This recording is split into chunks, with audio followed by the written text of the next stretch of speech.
Kita lihat dari sisi sejauh mana nantinya akuisisi ini, penetrasi yang didapatkan oleh PNRE ini bisa mengejar target nih ya, target net zero emission atau mengejar target untuk renewable energy juga sesuai dengan RUPTL ataupun juga rencana 2060 ya. Ini seperti apa Pak John?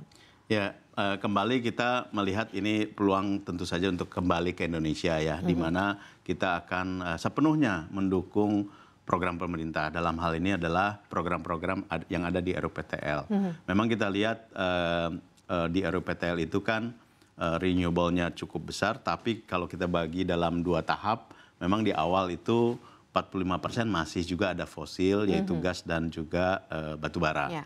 Tapi tentu saja bukan berarti kita tidak mulai ya untuk solar panel. Nah, yang menarik di Indonesia ini kan sebetulnya lagi-lagi nanti masalah konstruksi. Kenapa? Karena pada saat kita mengembangkan solar panel kita kan perlu lahannya.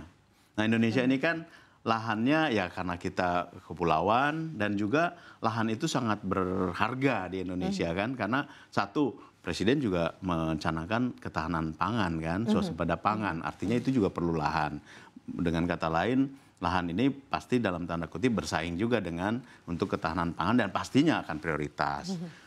Terlepas dari ketahanan pangan juga ada kebutuhan mungkin untuk pengembangan papan gitu ya dari perumahan dan lain sebagainya. Jadi memang keterbatasan ini membuat kita juga harus kreatif. Makanya di Indonesia banyak yang solusinya floating solar misalnya. Dan juga kita sedang mencari solusi untuk di near shore, jadi di pantai yang relatif landai dan tidak terlalu banyak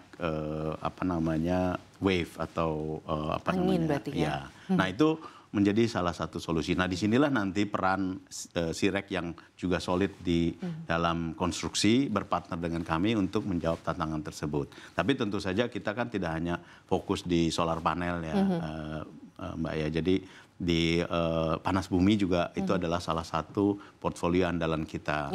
Nah, memang panas bumi ini yang menarik adalah dia base load dibanding dengan solar panel. Base load itu artinya dia bisa secara kontinu 24 jam, 7 hari. Sementara kalau yang solar panel kan hanya siang hari saja. Jadi perlu storage solution. Tapi dua-duanya kita garap, termasuk juga potensi-potensi yang lain, termasuk kami juga masuk ke gas to power juga. Karena memang gas ini memang bukan green tapi dia low carbon. Nah, memang menariknya adalah dibanding dengan EBT, biasanya EBT ini ada mismatch antara supply dan demand. Artinya lokasi di mana power generation-nya itu diadakan dengan kebutuhan listriknya berbeda, sehingga butuh transmisi. Kalau transmisinya belum ada, belum bisa. Sementara kalau gas kan bisa dibangun di mana saja. Yaitu adalah, saya rasa secara holistik pun pemerintah melihat itu, dengan kata lain, kalau transmisinya belum siap dan mungkin lebih mudah, lebih cepat, lebih ekonomis menggunakan gas, ya gas dulu. Sementara infrastruktur transmisi mulai akan dibangun oleh PLN yang cukup panjang itu. Kalau semuanya hampir sekitar 40.000 kilometer ya keliling dunia itu. Benar, keliling dunia muter. Investasinya juga besar, mungkin sekitar 30 billion US dollar. Gitu. Ini dari sisi timeline, kemudian roadmap sih udah jelas nih ya, PNRE punya begitu ya ke arah sana dan memaksimalkan potensi energi baru terbarukan atau energi baru yang ada di Indonesia. Tapi kalau kita lihat lebih lanjut nih Pak John, dari dalam negeri sendiri kan pemerintah juga sudah menerbitkan RUPTL terbaru ya. Memasukkan porsi EBT yang tampaknya juga lebih besar gitu ya. Karena memang mau diminimalisir yang fosil dan EBT lebih besar. Seperti apa nih PNRE, Pertamina New and Renewable Energy mewujudkan hal-hal yang tertuang secara detail dalam RUPTL tersebut? Jadi yang pertama tentu saja kita menganalisa kebutuhan dari RUPTL secara detail, secara konkret. Lalu kami mengakses juga potensi kami untuk mendukung ini. Karena pastinya kami mendukung 100%. Dari sumber-sumber yang ada kami semua siap. Baik itu dari geothermal. Contohnya kalau geothermal kami sudah punya potensi penambahan 3 gigawatt. Kalau dibutuhkan. Memang saat ini Indonesia nomor 2 ya di dunia, dan Indonesia pingin nomor 1. Nomor satunya US. Kalau misalkan ini yang di RUPTL sekitar 5,2 bisa dijalankan gigawatt, itu Indonesia punya potensi menjadi leader di dalam pemanfaatan geothermal di dunia.